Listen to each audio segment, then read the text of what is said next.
Hello!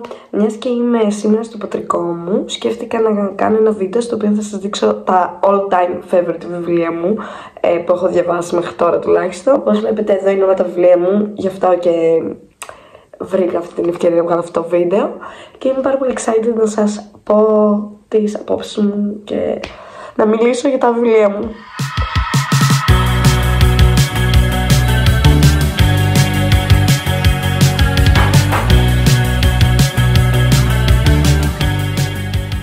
Το πρώτο βιβλίο είναι Μεταμόρφωση από τον Κάφκα. Εντάξει, δεν είμαι original, το ξέρω, αλλά κάποια βιβλία είναι διάσημα για κάποιο λόγο. Για όσοι το ξέρουν, η πλοκή αφορά έναν άντρα ο οποίος φροντίζει οικονομικά την οικογένειά του και εργάζεται για αυτούς και μια μέρα ξαφνικά έγινε κατσαρίδα.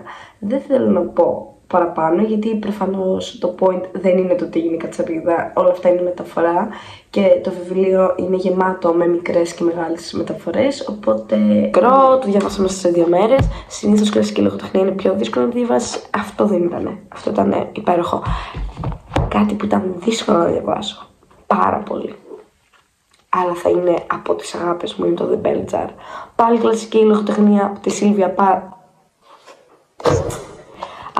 Πλάθ. Αν περνάς κάτι σαν κατάθλιψη, δεν θέλω να λέω όρους έτσι απλά, αλλά φίλε, κάτι παρόμοιο ή κατάθλιψη ή επεισόδια αγνίας που σε αγχώνουν, που έχεις να διαβάσεις 2-3 μέρες, που δεν καταλαβαίνεις το νόημα της ζωής σου και θέλεις να πεθάσεις, μην το διαβάσεις αυτό. Μην.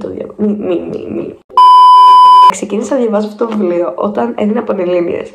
Δεν ήταν καλή ιδέα, έχω να πω. Είχα μείνει εδώ, κάπου εδώ, και το άφησα για 3-4 μήνες. Δεν άντεξα, δεν το ακούμπησα, γιατί ήθελα να πεθάνω. Δεν μπορούσα να το συνεχίσω αυτό το βιβλίο.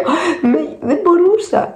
Γιατί μου χάλια. Μετά, τέλος πάντων, το καλοκαίρι το ξαναπήρα στα χέρια μου και το διάβασα, το τελείωσα και το απόλαυσα, γιατί δεν ταυτιζόμουν τόσο πολύ. Η ιστορία αφορά μια κοπέλα που πήρε υποτροφία στη Νέα Υόρκη ως φοιτήτρια, νομίζω σχεδίου μόδας, αν θυμάμαι καλά.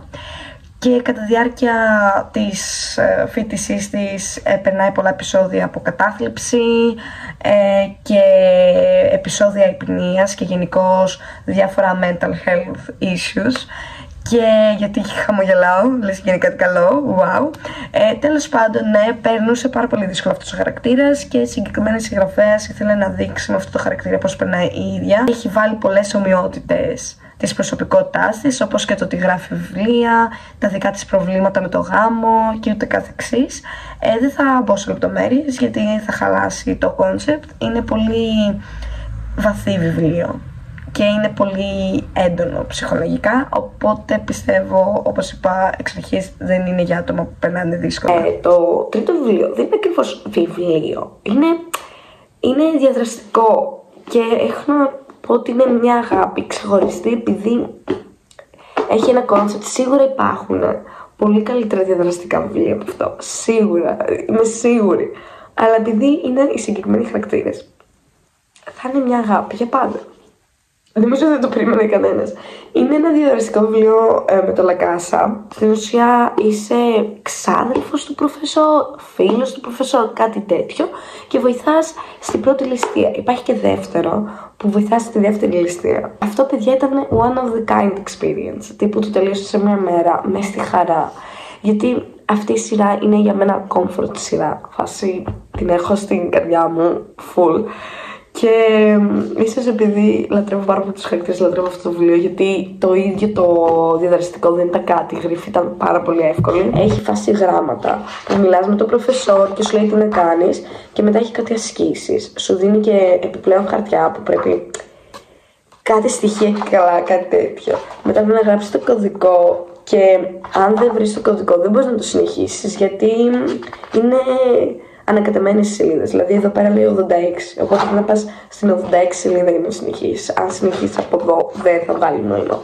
Και ήταν πάρα πολύ ενδιαφέρον για μένα, γιατί πήγαινε with the flow με τη σειρά, οπότε έβλεπες, διάβαζες ακριβώς αυτό που γινόταν στη σειρά και το βλέπεις με την οπτική του προφεσόρ, γιατί ο προφεσόρ έγραφε αυτό το γράμμα. Ενώ στο La Casa βλέπεις την οπτική με βάση την Τόκιο. Και ο προφεσόρ είναι ο αγαπημένος μου χαρακτήρας. Το βιβλίο Απόκληση, Divergent αλλιώς, νομίζω όλοι έχετε δει την ταινία.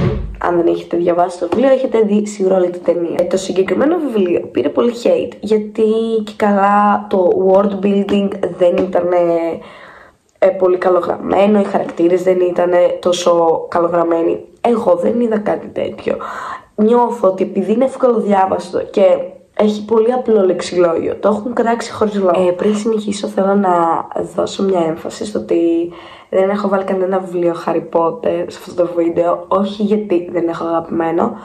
Το 5, το 6 και το 7 είναι τα αγαπημένα μου, αλλά θα ήταν 10 ώρες θα βγει το βίντεο αν σχολίαζα τώρα και τα βιβλία Harry Potter, δηλαδή είναι άλλο obsession αυτό, οπότε δεν θα το κάνω. Αυτό εδώ, Χαίρε Μαρία, είναι ένα βιβλίο που η αλήθεια είναι ότι δεν είχα σκοπό ποτέ να το πάρω. Ήταν φάση δώρο.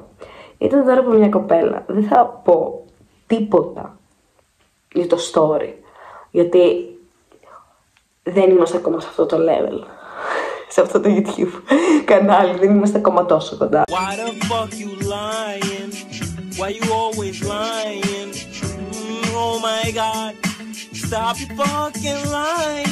Οι μισές σελίδες από αυτά αναλύει όντως επιστημονικούς όρους που δεν καταλαβαίνεις. Φάση διαβάζει 15 σελίδες με πυρηνική φυσική και είσαι φάση οκ, ναι. Αλλά το κάνει με τόσο φαν τρόπο που απλά παθιάζεσαι, δεν ξέρω, δηλαδή είναι πάρα πολύ ενδιαφέρον.